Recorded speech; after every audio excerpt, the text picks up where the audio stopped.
You know that moment when you open your phone to check one thing, and suddenly you're 40 minutes older, slightly foggy, and weirdly slower than before? Not tired, not stressed, just dulled. And for a split second, there's a quiet thought you don't fully finish. Was I sharper before this? And you'll barely notice, until one day it hits you, until you catch yourself struggling to focus on something that once thrilled you. You shake it off and move on, everyone does. But here's the uncomfortable truth. This isn't about screen time, discipline, or being lazy. It's about how ordinary daily habits quietly change how your brain works, how it focuses, how it reasons, how deep it's willing to go. And the habits that do this most effectively tend to target smart, curious people first. You don't notice it happening. You only notice one day that your thinking feels thinner than it used to. Today, we're talking about everyday things you do that slowly lower your intelligence. Not dramatically, not overnight, but in ways that compound quietly. And once you see them, you won't be able to unsee them. Let's start with a familiar figure, the constant skimmer. This is the version of you that never fully lands anywhere mentally.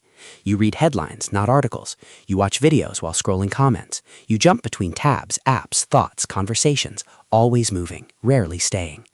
Picture this. You're watching something genuinely interesting. Halfway through, your brain decides it already understands the point and reaches for something new. Psychologically, this trains your mind to favor novelty over depth. Your attention system learns that staying is optional. Over time, this doesn't make you incapable, it makes you impatient with thinking. Long arguments start feeling heavy. Complex ideas feel annoying instead of intriguing. Here's the uncomfortable compression. Your brain becomes fast but shallow, quick to recognize patterns, slow to explore them. If sitting with one idea now feels harder than it used to, this habit may already be shaping you. You might feel busy, but your thinking has quietly lost weight. Then there's the autopilot thinker. This one looks responsible, efficient, put together. You run on routines, default opinions, familiar interpretations. Someone asks how you are, you say good without checking. You reuse the same mental paths because they've worked before. Psychologists call this habitual cognition, and it saves energy until it becomes dominant. Intelligence isn't just about knowing things. It's about updating your understanding when reality changes. When you stop questioning your assumptions, your thinking doesn't become wrong, it becomes less flexible. And flexibility is where insight lives. Here's the quiet danger. You can sound confident while thinking less.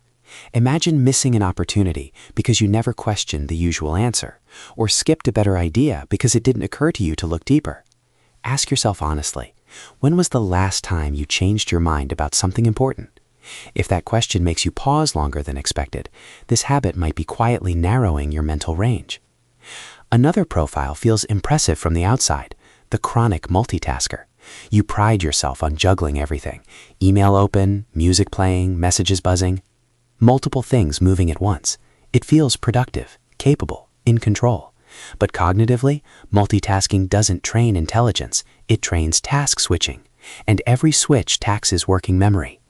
Over time, this weakens your ability to hold complex ideas in your mind.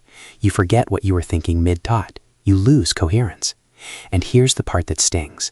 You may feel productive while training your brain to be fragmented. Imagine a messy desk where every pile demands attention, but none of it is complete. That's your mind after a day of multitasking. Many people end days like this feeling strangely empty mentally, not because they didn't do enough, but because their mind never stayed anywhere long enough to build depth. Now let's interrupt the pattern for a moment, because this next one sounds harmless, even healthy. The comfort zone protector. This is when you avoid intellectual discomfort. You stick to ideas that already align with you, content that confirms what you believe, conversations that feel safe.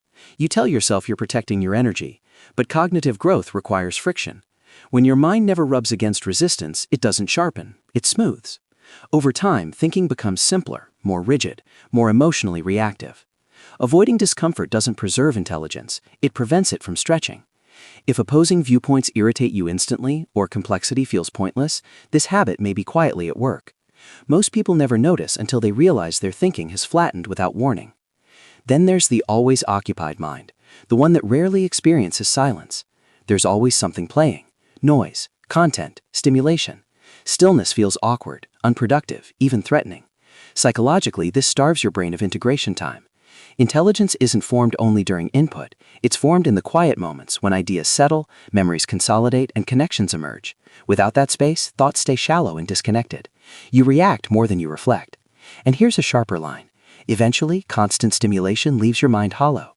If sitting alone with your thoughts feels uncomfortable or pointless, that's not your personality, it's a trained response.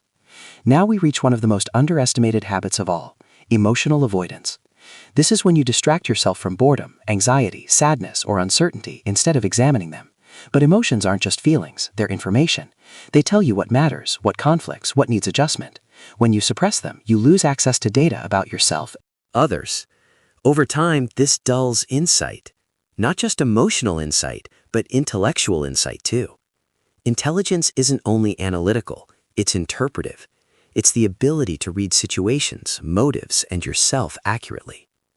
When you stop listening to your emotions, your thinking loses nuance. You become more reactive and less reflective.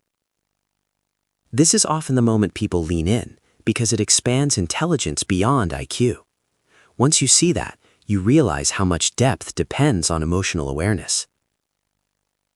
Zoom out. None of these habits mean you're unintelligent. Many of them are rewarded by modern life: speed, efficiency, comfort, stimulation.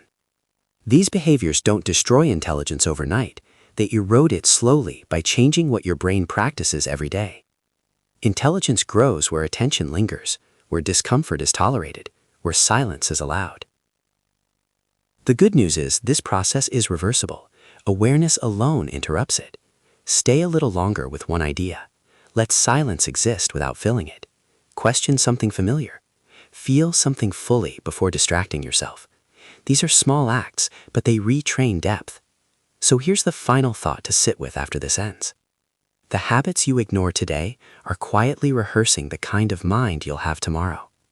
Which habit felt uncomfortably familiar? And more importantly, what kind of thinking are you rehearsing every day without noticing it? The question is, will your mind grow or merely follow the habits it rehearses? Sit with that for a moment. If this landed for you, tell me which habit you recognized. And if you want more videos that explore the quiet psychology behind everyday behavior, you already know where the subscribe button is.